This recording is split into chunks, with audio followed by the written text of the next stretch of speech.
Hello, sending you good vibes from my local lake on the first day of winter.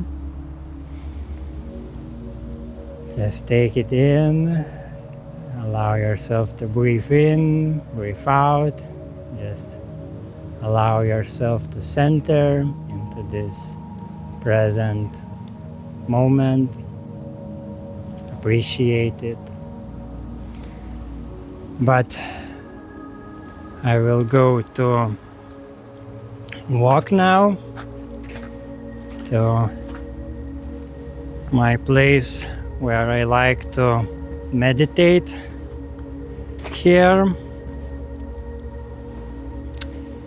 And now I just want to expand upon my recent sharing on Wu Wei and Dao. So Wu Wei, Dao, also there is a term Ziran. So those are very, very interconnected terms. And now I will not go into the details. I'm not an expert of this language. But yes, I just want to share more on my experience about the essence where this language points us. So yes, and yes, this sharing will be sufficient by itself, even without seeing the other one. But in the other one, I just shared how to practically apply that state of effortless beingness, effortless action, that flow state in your everyday relational life, relative life. And yes, and it is still a practice, even though that Wu Wei, that natural way, is immediate, intrinsic. Yeah, it is what is naturally. It cannot be fabricated. It is just this, what is naturally happening in this living moment. Yet, since we are also here dealing with our self-created mind and various structures also that we invented, created as those creative beings. Also through that Wu Wei, we created even deception and put various limitations on that way. So then, yes, we need to put some effort to bring our confused attention back to the awareness of that original, natural flow of life. So yeah, it requires effort to bring ourselves back into the state of effortlessness.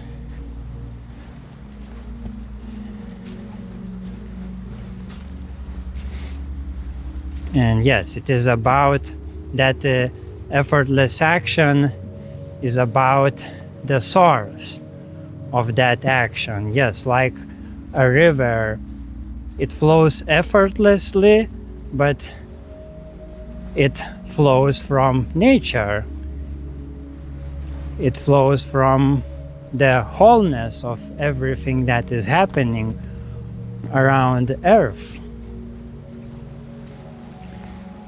Yeah, those waters are gathering on the mountains, and then with the help of the gravity flows down and circulates through earth. So yes, that river doesn't have its separate identity and therefore doesn't move separately. It moves as extension of wholeness. And yeah, that's the idea, to align our attention, align our mind and body and spirit and everything that we have, just align all of our being to that realization that we are also that wholeness, that we also inseparable from this natural existence and life.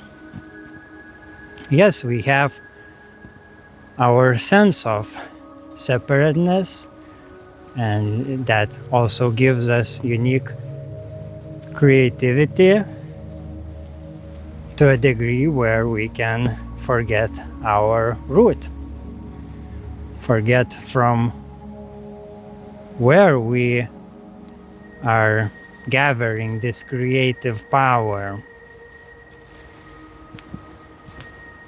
So yeah, the whole practice is to constantly remind ourselves. It is very also good to do that through the gratitude and appreciation for the fact that we are and we can express ourselves as these human beings with unlimited creative potential. So let's not take it for granted. Truly appreciate this fact that it is a gift of grace. It comes from the one pure source. And yeah, that source can be also equivocated to unconditional love.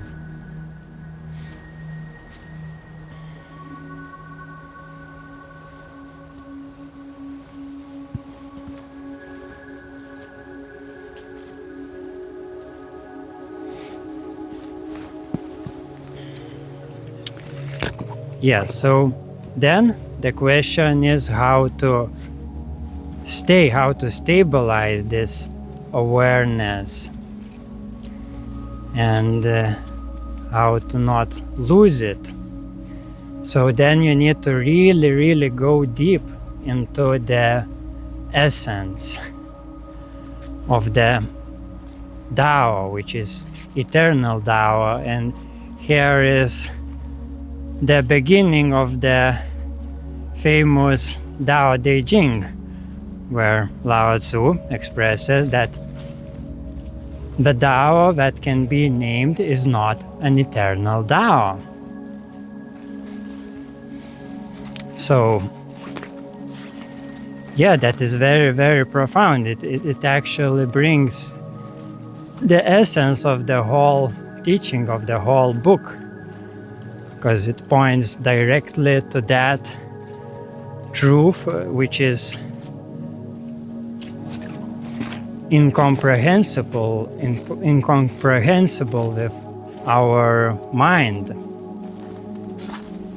It cannot fit truly into any name or description or form. But that's the true Tao, which is eternal. Because yes, when we attach our attention to a certain meaning, to a certain name, yes, eventually it gets forgotten. That's why, yeah, it is above all virtues. We can imagine all the most pure, full-hearted, deeds and virtues that we can record, we can remember, we can name, but still, with the time, with the eternal time, those virtues can become corrupted and forgotten. It is still conditional. So that internal and eternal Tao is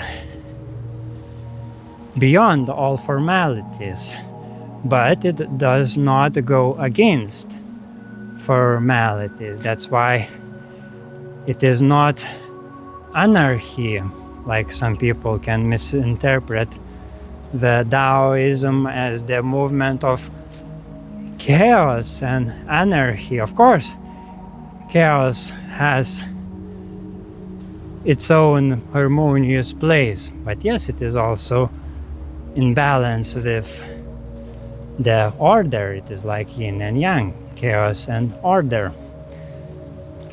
And the Tao is that invisible, indivisible essence, beingness that connects those opposites into universal harmony. That's why we need to learn to also, like how Lao Tzu and Chuang Tzu emphasized, to taste the tasteless.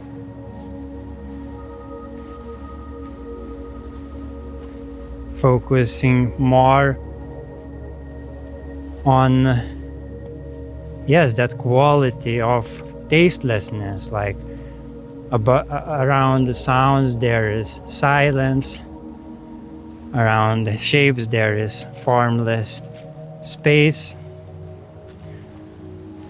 around thoughts there is empty awareness.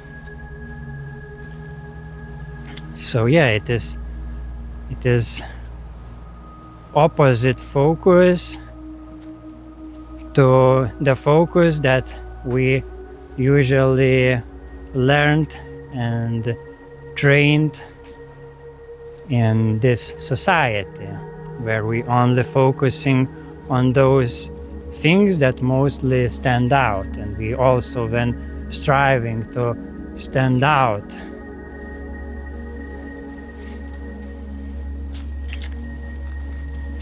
And of course, yes, then it can bring a lot of tension and suffering.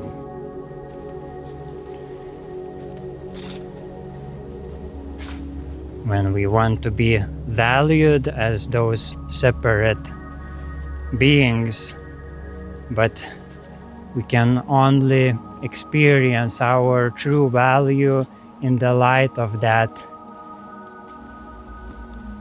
nameless Tao. This is the right frame, as I said in the previous sharing, for everything to see everything in its true, harmonious, integral light.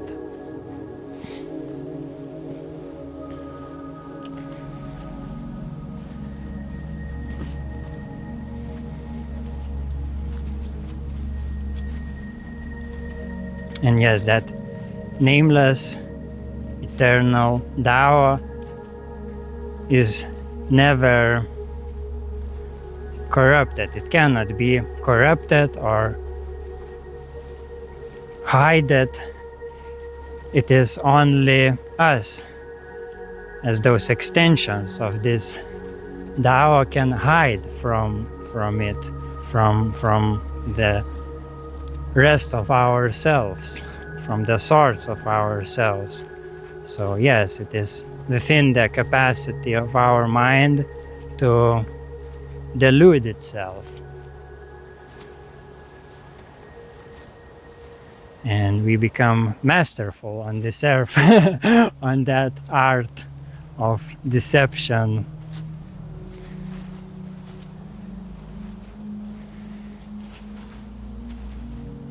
But yeah, if it is truly shapeless, formless, nameless, qualityless, then nothing can touch it. But it still is, so we need to emphasize that that is what actually is. And everything else is just changeful expression of that.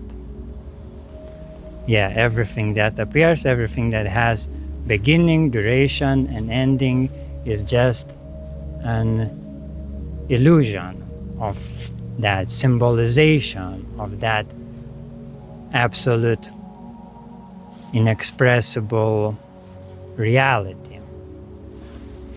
So here is the place. Yeah, I will show you more. Here is the a little bit broken but still strong oak tree. Here is this, I don't know how to say, but yeah, this is the place where I sit, where I like to sit. And sometimes to just view the space, yeah, not focusing on the objects that moves through space or are within, like trees and so on, but focusing more on that space quality that connects everything. So that's another way how we can deepen our relationship to that formless Tao. Yes, and there are many more, like listening to silence, emphasizing silence more than the sounds that comes from silence and sinks again into silence. So let's notice that more often, how things appear and disappear. And then, yes, notice what remains undisturbed. That, yes, that quality, yeah, that pure, effortless beingness.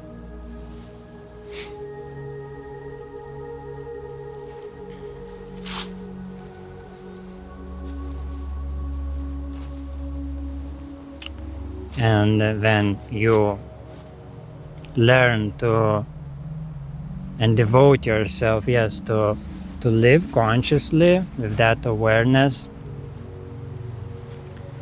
like making it into your first priority to take care when you wake up in your day. So devote yourself to that. And yes, to meet the world from that source, from that space of eternal Tao and Wu Wei. So then you are also walking the path of eternity, and then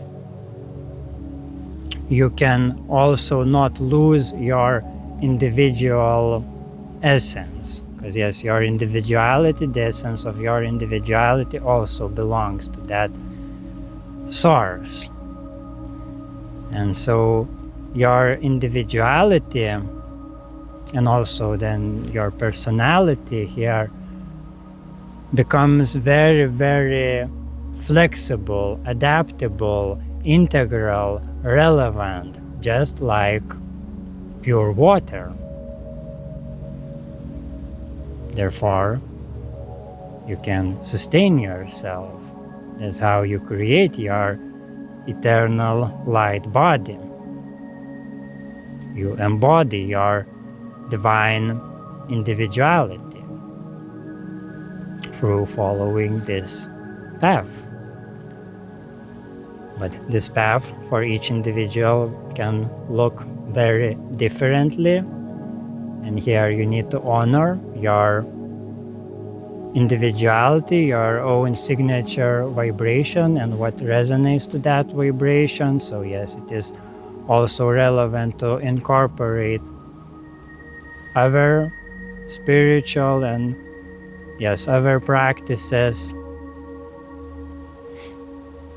and callings and services that that feels most resonant to you as that path of least resistance to your own signature vibration, to your own core. So yeah, let's not misunderstand that saying path of least resistance as just avoidance, for example.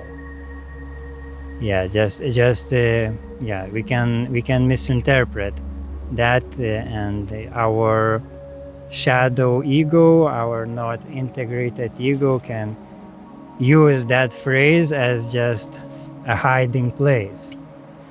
So the path of least resistance in its truest sense is least resistance to what feels right in our heart, in our innermost heart, in our innermost sense of our, again, relationship to all that is, and what best serves to us as all that is, from each of our individual standpoint. And yes, and it naturally harmonizes with others. What is mostly true and resonant to you will also be something that integrates with the wholeness. So yeah, the new age in which we are emerging now is about win-win. It is about mutual benefit, mutual love. When everyone follows their heart, their wu way, then everything, like puzzle pieces, falls into places.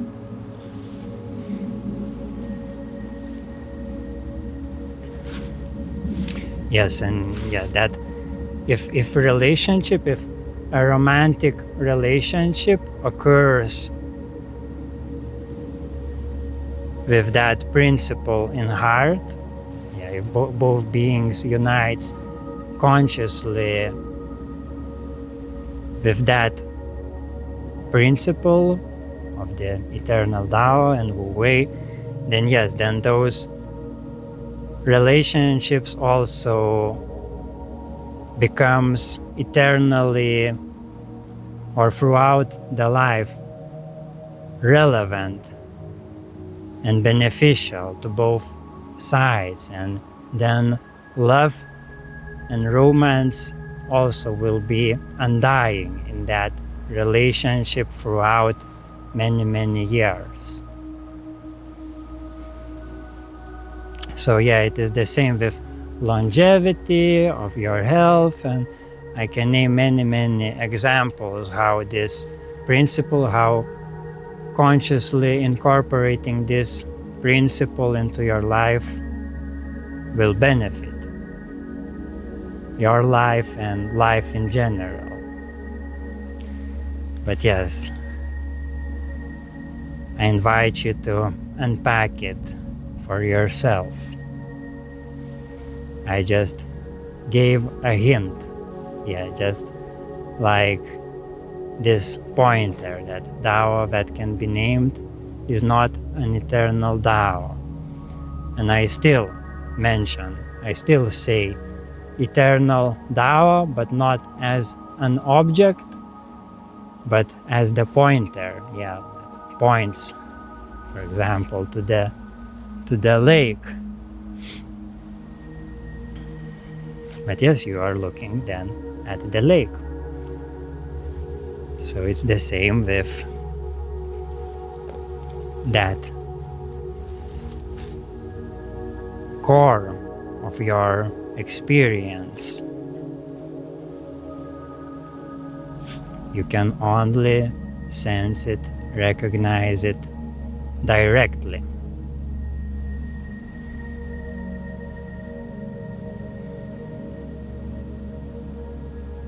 So I invite you to meditate upon that